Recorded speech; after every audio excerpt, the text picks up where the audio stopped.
Welcome, everyone, and thank you for joining us today for the ninth episode of our Tool Talk series, where we are joined by the one and only Matt Keeley. Matt is not just a friend of the Fox Den, he's a former Bishop Fox consultant who's focused on application security, product security review, and source code analysis. He's also a Tool Talk veteran and continues to be a moderator on the Bishop Fox Discord server. You can watch Matt's previous Fuzzing Tool Talk on our YouTube channel or on bishopfox.com. So, good to see you again, Matt. What have you been up Yeah, to? yeah, thanks, Joe. Really appreciate it. Same old same, still hacking a bunch of stuff, a lot of code review, a lot of product security, but overall, just building new tools, hacking new stuff, and having a lot of fun doing it. Awesome. So today we are here to talk about Spoofy. I wanted to see if you wanted to share a little background about the tool and kind of, what led you to create Spoofy. Yeah, so Spoofy it's a tool written in Python 3. Essentially, what it does is it checks if a given domain is spoofable. What I mean by that is so you can send spoofed emails to, bill@gates.com type deal. It's not necessarily the same as phishing, but oftentimes can sort of be used in combination with it. But originally, sort of the idea came from Bishop Fox wrote this tool called Spoof Check a while back now, and it hadn't been updated in a little while. And even on the Python 2 version, there was a couple of weird things that just didn't really add up. Some users were having problems. It was more of a DNS problem rather than any problems with the tool. But I started helping a couple of people from the community sort of fix the tool, update and that sort of stuff. And then the more I started working on it, the more really unique things that I found with email security that weren't ever documented anywhere online. And so it was just a trial and error that took about 2 or 3 months to actually figure out why it was working, why it wasn't working, sort of where the documentation went wrong, and how the RFCs didn't properly document everything. Excellent. So Spoof Check, that was Alex DeFreeze, right? Yes, sir. Yeah. All right. Shout out to Alex DeFreeze again, another one and only from Bishop Fox. So it's funny as I hear about email spoofing, and obviously one of the very early techniques that really got me into computer-oriented security tasks. I'm curious, what other tools are out there? What makes Spoofy stand out? Yeah, so there are other tools out there, and specifically like some of the big ones, like MX Toolbox, for example, is one that pretty much everybody uses to check their different records to make sure that it's not spoofable. There's a lot of free tools out there. There's a lot of videos on how it works and that sort of stuff.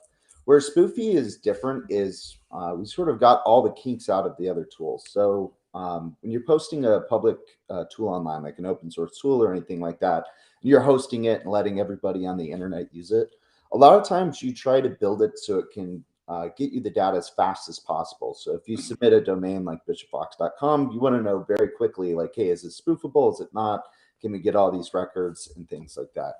Where I sort of took a different approach with Spoofy is I didn't really care if it was fast. I cared first that it was accurate and that it was almost 100% accurate. As all tools, it's really hard to get that full 100%, just do it a lot of the edge cases. But started with that, trying to build it so it was just completely accurate. It hit all of the edge cases. It caught syntax errors, caught things that the RFC didn't even include. And it caught it in a way to where it wasn't just like guessing is it spoofable or not. We actually tried and true tested every single combination possible. We used different mailbox to be able to do that. Okay, excellent. So I understand we've got a blog post that actually goes into fairly significant detail of the topic. So I'll hand it over to you to walk through some of Spoofy's capabilities. Yeah, let's do it. Let me share my screen here real quick. Awesome. Can you see my screen okay? And there we go. Perfect. So yeah, so let's start a little bit into the blog post. Like I said, Spoofy's a little bit different. You can do bulk lookups. It has a good fallback. So what we found is that sometimes it just didn't want to work. So if you were sending requests too quickly and trying to get different records back from Google, oftentimes it just wouldn't work. So I'll dive a little bit deeper into the code here in a little bit, but we'll jump back to that in a couple minutes here. So yeah, so how does it work? Essentially, like I said, it's written in Python 3, and you can provide it a domain or a list of domains to test if they're spoofable or not. So in this example right here, let me zoom it up real quick. You have the Bishop Fox domain, right? So what it'll do is it'll go and it'll query for the SPF records, it'll query for the DMARC records, and then using what I call the master table, it'll essentially tell you if spoofing is possible or is not possible. And basically this big set. And so I worked with another researcher named Alec Sorois, and essentially we worked together and built this huge table out with almost every combination that you could possibly have with different DMARC and SPF records to tell if it was spoofable or not. So we manually tested every single one of these combinations. You'll see some in here that are mailbox dependent. So that's things like it may be spoofable if they're using Gmail versus it's not spoofable if they're using Office 365. The original version of Spoofy, Alex and I used Proton Mail to be able to test a lot of this out. But essentially, it came down to just manually going through one by one and testing, is it spoofable? Is it not spoofable? Can we get the emails through and things like that? So if we jump back to the example here, you can see for the Bishop Fox domain, of course, not spoofable. And we list out a couple other domains in here too. So I know the screenshot's kind of blurry. I'm trying to zoom it up here. But essentially, you can provide a list. And when we were doing our testing, we gave a list of about 10,000 domains. We stuck with government domains just because you get such a large variety of different SPF records and DMARC records. But essentially, you can utilize Spoofy to tell on a mass scale, are these domains spoofable? Are they not spoofable? Is the subdomain spoofable? And things of that nature. And so, yeah, so I guess another thing that, I really want to jump into here is that when we were first building out this tool, there's a lot of problems, and there wasn't any problems that weren't really solvable, but it took a while to figure out like a lot of the weird, a lot of the weird edge cases. Like for this one, for example, the syntax just does not work. So what I found was when you were checking the SPF record for a given domain, it didn't matter if you had a space in it. So it could be -AL space L. It could be dash space ALL. And what I found was that the actual record was still valid no matter what you did. So when trying to programmatically even figure out, like here, I'll show in the program as well real quick. But when trying to programmatically figure out all of these weird edge cases and test cases and things like that, like it was very difficult to sort of figure out where all these edge cases were coming in and trying to solve these in a synonymous way to where the tool would always work. Yeah, that does add in. What's the impact of that? I mean, I'm guessing none at all. It still interprets it correctly, which is kind of mind-boggling. Yeah, so for this case, it does. In other cases, if you mess up the spelling, oftentimes you'll actually find that the email, or not the email, I'm sorry, that the domain is spoofable if it's misspelled in a certain way or if things are in out of order. So the impact is really sort of unique, and there's like that's kind of the hard part with security for emails as well. It's like there's not a lot of great resources on how to build DMARC records specific for your organization and how to do it correctly with utilizing SPF and a lot of the other tools. And so if I sort of jump back up here, just to talk a little more about SPF and sort of give you what it is. So essentially what SPF is used for is you can tell, let me put in sort of a high level. Essentially, when you need other domains or other services to be able to send emails on behalf of your domain, that's what you'll include in the SPF record. So, for example, in the Bishop Fox domain, greenhouse.io is a recruiting tool. So oftentimes you'll see that recruiters need to send emails through the Greenhouse platform and send it to different people. What the record is essentially doing is allowing Greenhouse to send emails on behalf of the Bishop Fox domain. And so it's not always super easy to get these records just perfect where there's no spoofing possible. The record syntax is perfect, nothing breaks. Oftentimes it's very custom for what people are trying to set up in these cases. And so, like I said, it's sort of a it's one of those battles where there's just not a lot of resources out there to be able to do things the right way. Yeah, I guess some of that unpredictability results in kind of the configuration as well, and just how sound it is, or how solid it is, or just how unique it is, and what kind of edge cases are taken into account there as well. Yeah, absolutely. And even just finding all the edge cases, most of these weren't ever documented. So finding a lot of these weird syntax ones. One thing that I ran into when developing the tool is that essentially, if you couldn't find where the DNS server was supposed to be for a given domain, oftentimes what you can do is you can actually look up the SOA record. What the SOA record will do is it'll point to where the DNS server is supposed to be. But unfortunately, when running through the list, what I found was, even though it couldn't be picked up by Cloudflare's DNS, couldn't be picked up by Google's DNS, and then you would go look for the DNS server that's listed in the SOA. For this one, it's ustda.gov, and their primary DNS server was max.gov. When you ran an Nmap scan on max.gov, sort of what you would uncover is that, like, they don't even, it's not a DNS server by any means. They didn't have DNS open. And so you'd run into a lot of these like very unique edge cases where like it's very hard to figure out why some of these, why these domains are not secure. But the more you look into them, the more you're like, well, it's all these really weird problems that not a lot of tools out there can actually scan for and search for. Yeah, it makes sense. So just to, I guess, take a step back a little bit and talk about the motivations of an attacker. I know for me personally, back in the day, it was very, reliant on Open Relay for pranksters and just fun, just general shenanigans. But Yeah. obviously, moving into professional pen testing, I had a specific intent where an Open Relay could be used to my advantage. Wanted to see kind of what are some of your thoughts on, why attackers would do this type of technique and why it's important to remedy it.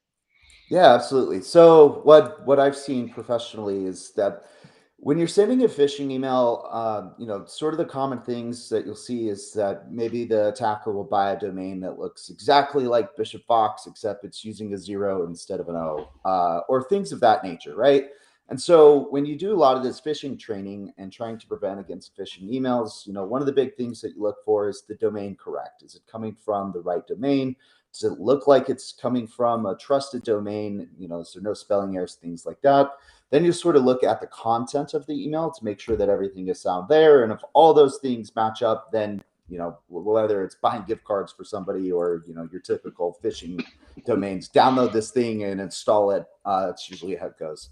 Where spoofing comes in is it almost sort of defeats the whole phishing game. So a lot of times when you're phishing somebody, you have to get lucky. You have to get a domain that's close enough. Like, there's a lot more prep work. When you're spoofing a domain, you already are coming from the actual domain, and it's almost, I don't want to say it's impossible to tell, but it's very, very, very difficult for the average person to be able to tell if the email that, the phishing email that's being sent using some of these phishing techniques is coming from a legitimate source or not. You can do some of it, like some analysis on the different headers that are being sent with the Yeah. email, but the impact is huge. Getting these phishing emails in that are almost perfect, that very difficult to tell, and they're getting into your inbox. A lot of times what we've seen is that some of these big breaches, like, often the easiest way into these companies is just sending, spoofed emails or phishing emails, and, sort of down goes Goliath with a lot of these companies that are getting spoofed instead of phished. So it's definitely one of those attacks that have been out there for a long time. They're not going away, and it's much more effective than a phishing email. Yeah, I would say, especially when combined with like informed pretexting of who you are targeting and coming in from an assumed level of trust, I think that kind of amplifies your success rate. Um, Absolutely. one question I had for you, you mentioned SPF. I think there's a couple other terms that are mentioned throughout this blog post. DMARC and DKIM, I believe, are the other two. Wondered if you could give us our audience an introduction into those three terms Yeah. and Let's what the see. differences I are. don't know if I mentioned it on here. Yeah, so essentially DMARC and DKIM are additional tools in here. Let me jump off of this real quick.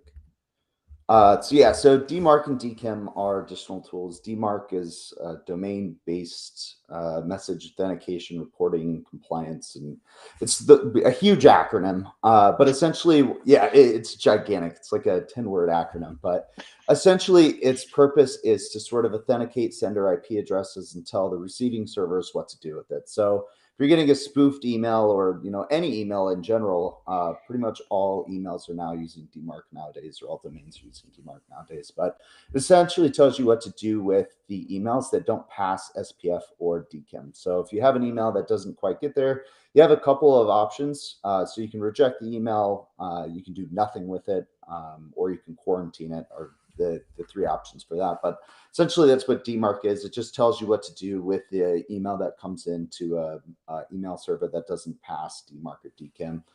DKIM specifically, it's another method for authenticating emails, and sort of what it does is it allows the person that's receiving the email to ensure that it was actually sent from the source that it claimed to be sent from. And there's some weird things with DKIM as well, but at a high level, that's the big difference between those three.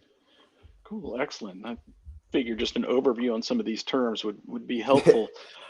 You mentioned you run into a lot of like weird edge cases and obstacles, and you talked about it. What do you think is the most significant takeaway you have from this whole spoofy experience? Like, what's the number one thing that you learned?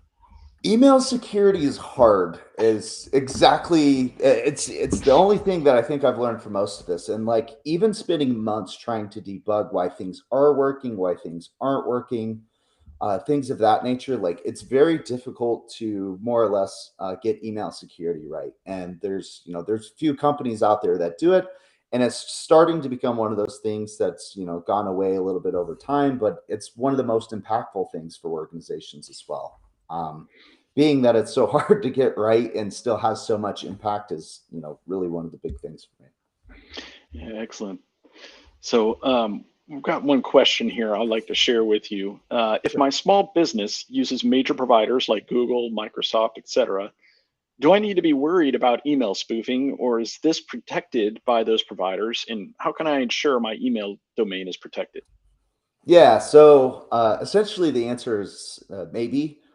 So it really depends, As right? always. So yeah, exactly. With Microsoft, once you get to like the enterprise tier, then you get options that they'll sort of help out. But because your SPF and DMARC records oftentimes have to be very customized, even Microsoft sometimes doesn't get it fully correct. And it's a lot of like, I want to say manual input. It's not something that Microsoft typically manages or Google typically manages.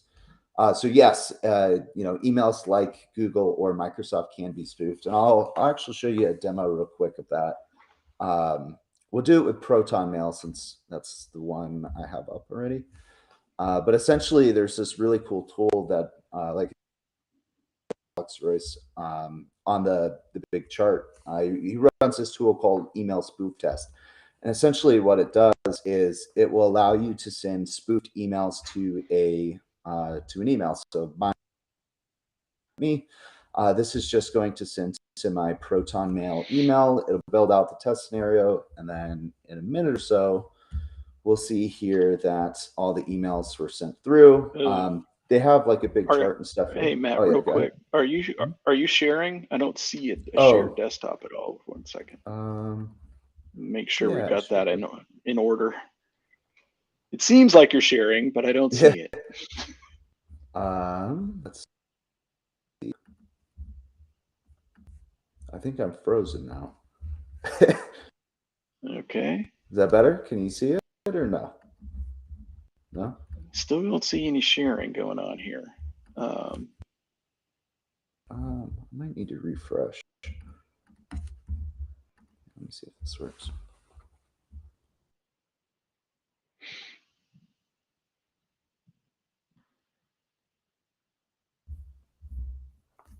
All right, let's see. See if this works. Cool. Can you see my screen now?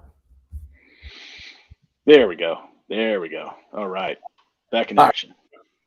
Yeah. So let me jump back real quick. So essentially, there's this tool. Like I said, it'll tell you your email or your domain is spoofable or not. for your email server. So you click test, and what you can see is that it'll actually send you sort of like a conglomerate of 10 emails telling you specifically what what it was spoofable to or what it wasn't spoofable to. So sort of the long route answering the question. But yes, so Gmail, O365, Proton Mail. It depends on sort of the providers, what level, what tier you're at, things like that. But yeah, absolutely, it still should be a concern, especially for small businesses and including big businesses. What I found quite surprising while sort of building Spoofy is that there's a lot of big businesses that their domains are spoofable as well. And yeah, it's one of those things where like sometimes it's kind of hard to get a hold of them to sort of help them out and get a lot of that. But yeah. Yeah, I think it also just boils down to like the security misconfiguration. If you want to speak, in vulnerability taxonomy language, is always one of those big banes that you always find. And it sounds like couple that with the challenges and email configuration and setup and the complexities involved therein. It really does seem to lend itself to being something that's just going to continue to perpetually be a problem here. Okay, we've got one other question pop over here. If I've been able to determine that my domain isn't spoofable, how can I protect myself or my organization from lookalike domains? Yeah, so sort of follow up on what new tools I'm building. I'm currently building out a tool that will essentially monitor and track for any sort of fraud prevention. So given a domain like bishopfox.com, what it'll do is it'll actually track all of the rest of the top level domains. So let's say bishopfox has .com, .net, .org, but with all these new top level domains coming out, there's a lot of tools out there, and I think it's called Phishing Labs is another one that does something similar than that, but that one's a paid tool. But essentially, yeah, for lookalike domains, having a strong email security policy, marking emails that are coming from external sources, that's going to be sort of the big key for that. Being able to track those domains as people purchase them, bishopfox.ai or some of the new domains, that's I think going to be the sort of the next up and coming thing for the future of email security, and that should also help with phishing, fraud prevention, and a lot of things like that. So is that kind of like at a higher level than something like, say, typo squatting and brand awareness? Or is it one and the same thing? Would you consider that? I'd say they're synonymous with each other. Just depends on a lot of the use cases. So if attackers are buying these domains to be able to, send phishing emails to your customers, or if they're buying these domains and then having some sort of like fraud web page on it, what I've seen a couple of times is like they'll use some of the bigger domains and then set up like gambling websites that are in foreign countries, then pretend like it's a giveaway that the whatever company is doing. Yeah, I've seen that quite a bit. Gambling seems to be a really recurring theme, especially when you start talking about looking for anomalies within an attack surface and domains that are associated with it. Like, why is gambling here? Yeah, Um, absolutely. Whoa, got one more question as we come through here. Okay, so it's basically does spoofable also mean hackable? Are they synonymous? So no. So spoofable is just the term of if somebody can send a email on behalf of your domain, more or less, at a high level. Hackable is a whole different ball game. Typically, when we look for hackable, we're looking for different vulnerabilities that are on your website, whether it's WordPress specific vulnerabilities or custom functionality on the website. Oftentimes, you'll find like your OWASP top 10 bugs and things like that. But spoofable does not always mean hackable. Oftentimes, I like to say spoofable can be vulnerable, but there may be hidden protections or additional protections in place that a company has for that sort of stuff as well. Yeah, absolutely, absolutely. Well, one of my last questions was kind of what do you have next on the horizon? So, do you have anything else in addition to kind of the top level domain protections and fraud and brand awareness? Yeah, so I'm gonna continue working on Spoofy, trying to build it out, make it faster, make it more accessible for people.